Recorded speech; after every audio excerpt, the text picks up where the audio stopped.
Welcome back, everybody, to another episode of Lockdown 23 and 1.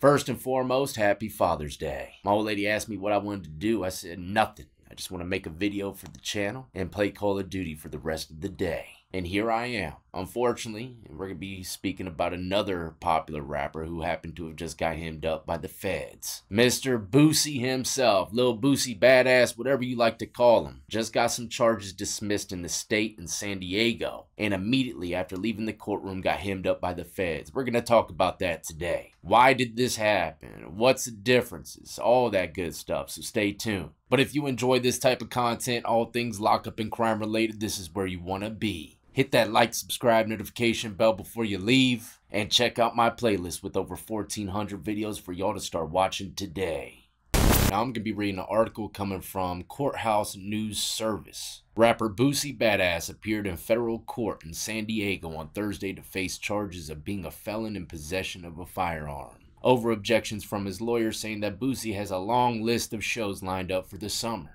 I don't think a federal judge really cares too much about that, but it's still a good reason, I guess, to get a bond, right? Who knows? It's hard to get a bond in the federal court system, let's just say that. And if you do, it's going to be extremely high. But he went on to say that the performer has shows lined up across the country this summer, including a show scheduled this Saturday in New Orleans. The United States District Court for the Southern District of California Judge David Leshner agreed with federal prosecutors to continue Boosie's detention hearing until Tuesday.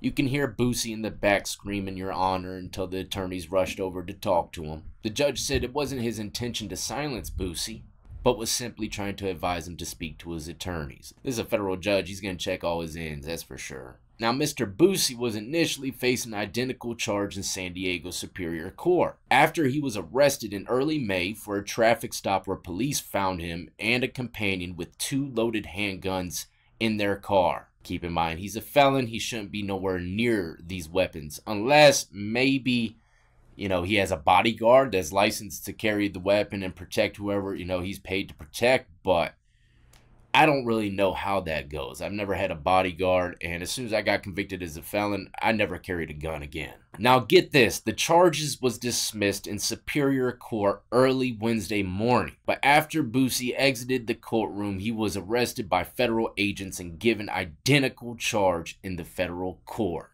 Now this is the thing, why did they do this? I don't know, to be completely honest, but sometimes, there's individuals that will go through a whole court process with the state, get released from prison, and at the gate of their release, they'll have federal agents waiting for them to hem them up, take them to the Fed side. Or, maybe they didn't have enough evidence on the state and the feds had enough of it. He said, you know what, let me pick this shit up. We got plenty of content for them. Or, maybe the state prosecution spoke to the federal agents and said, hey, it's probably best if y'all just drop it and let us pick it up. Who knows? I'm not a district attorney or a federal agent. I just know what can happen behind the scenes. But let me just say this. Even though they're the same charges, do they carry the same amount of time?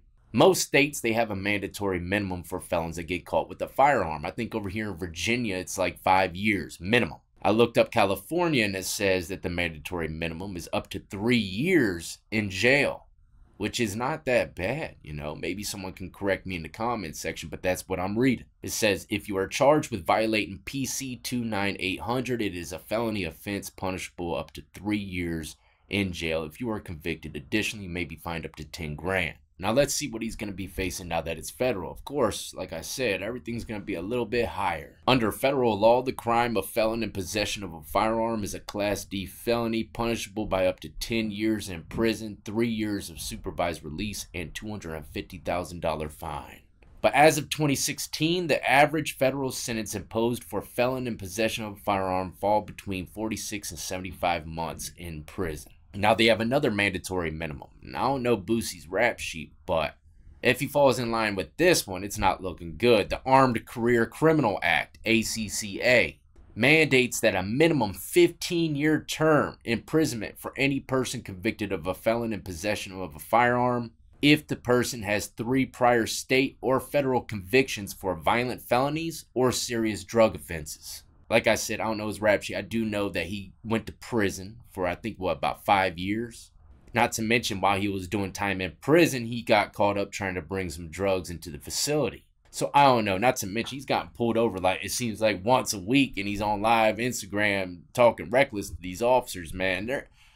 You can't be talking like that, man. You can't be doing that, especially if you're in the mix a little bit, because they're gonna try everything they can to get you. Now, if you're squarer than a block of wood, yeah, you can run your mouth a little bit, you know, carry them a bit. But if you're still in the mix, I'd stay the far hell away from anybody along those lines or running their mouth about them as well. Now, even though the sentencing might be a little bit higher in the fines as well over here in the federal side, the biggest thing you need to remember is their conviction rate. Almost nobody wins. Unlike the state, they might sit back a little bit longer than a few years and watch you from a distance. Compile all that stuff up into one drive until the court date. And there ain't nothing he can say about leniency if he does happen to get found guilty for this. All they're going to have to do is run back about 70 of those Instagram lives with him running his mouth to the authorities saying they can't get him. You know, maybe not those exact words, but he gets pretty reckless talking to the law enforcement on his live streams. Not something that I would do. That's the last thing I want, is to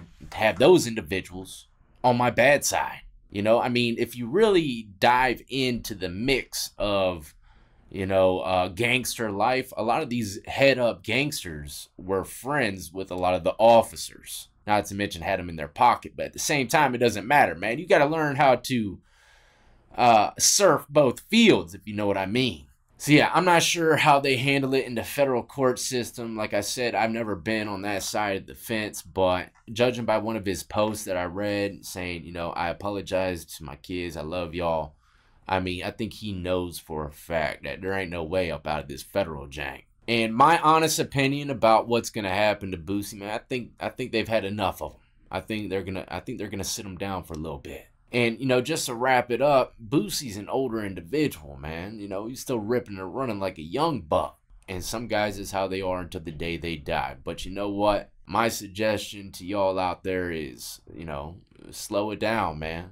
Slow it the hell down. When you got to understand, when you get older, you can't be doing bids. You can't be laying it down for a 5 clip, 10 clip and be good, be coming out in your prime. When you get older, you get a 10 clip, it's going to break you. You might come out in a wheelchair. Who knows, man? You ain't going to be in your prime. You ain't going to be able to get back. At least not for regular individuals, right? So the rest of your life is going to be a damn struggle, man. Start from scratch all the way at that old age. Not to mention all the health problems that starts, you know, popping up around your 35 to 40, you know. You're going to be seeing all kinds of stuff, and you don't want to be in prison dealing with that stuff. But at the same time, a federal prison would definitely probably get better treatment than the state. So that's one benefit from it if he does happen to get locked up. Not saying he has health issues. I'm just saying stuff like this happens when you get older, man. So change your ways and learn from your damn mistakes at a young age so that you can enjoy the rest of your life in peace. Not to mention, you're a role model, right? You're a role model. If you got kids, you don't want them seeing you doing the same shit that you were doing when you were 20, hanging out with the same crowd and the same type of individuals, man. They're going to end up doing the same exact thing, following the same exact route. Our children are like sponges, man.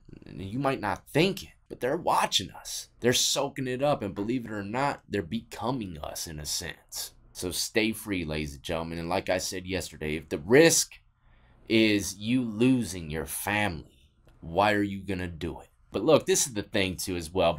One more thing before I leave. Individuals in this rap game, man, they feel as though if they don't have a gun near them, the chances of them getting killed are high. And I know a lot of y'all that aren't in that life can't even fathom that, but that's how it goes, man. A lot of individuals got enemies. I mean, Boosie got shot at like, I don't know, 2-3 times within the last 2 years. I remember seeing one story where he was in a party bus or something, got shot in the leg, you know. So all these people or enemies that he might have that are carrying weapons, you know, a lot of people say this: it's better to get caught with it than without it.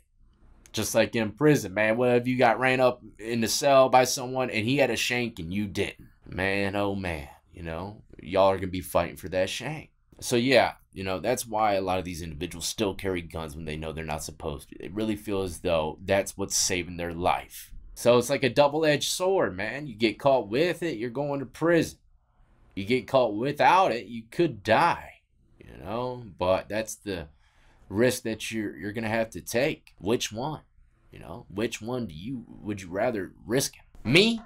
I'd rather die than go back to the state penitentiary. I mean, yeah, I made the best of it, but it was still hell on earth, man. I've been making all these videos trying to explain that to y'all. It ain't nothing but a waste to the one life you have, man. It's just dead time. You're sitting there rotting away in a world that no one even really cares about, unless they're about to be heading there. Or you're a 23-1 fan. Y'all love that prison shit, don't y'all?